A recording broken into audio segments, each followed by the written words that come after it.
तो हेलो दोस्तों, स्वागत है आपको सभी को न्यूज़ 786 यूट्यूब चैनल में। तो दोस्तों, आज हम बात करने वाले हैं गुंजन सिंह सुपरस्टार सिंगर जो कि भोजपुरी के हैं। और ये इनकी शादी में काफ़ी कुछ हुआ, मार भी हुआ, धार भी हुआ, गोली भी चली।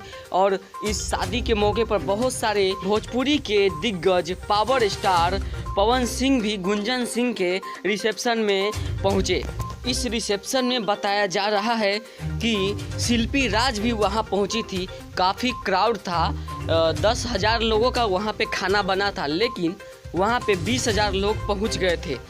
तो इसमें तो दिक्कत आनी ही थी, क्योंकि जहां पे 10,000 की व्यवस्था है वहां पे 20,000 का पहुंचना कहीं ना कहीं दिक्कत वाली बात हो सकती है। बताया जा रहा है कि इस रिसेप्शन में वहाँ पे मारधार भी हुआ। और एक वीडियो वायरल है यूट्यूब पे जिसमें मैंने देखा कि उसमें लिखा हुआ था थंबनेल में कि वहाँ पे गोली भी चली थी, लेकिन ये सरासर गलत है। वहाँ गुंजन स्टार की शादी काफ़ी शांतिपूर्वक पूरा रीति रिवाज के साथ काफ़ी भोजपुरी के सारे दिग्गज स्टार पहुँचे थे।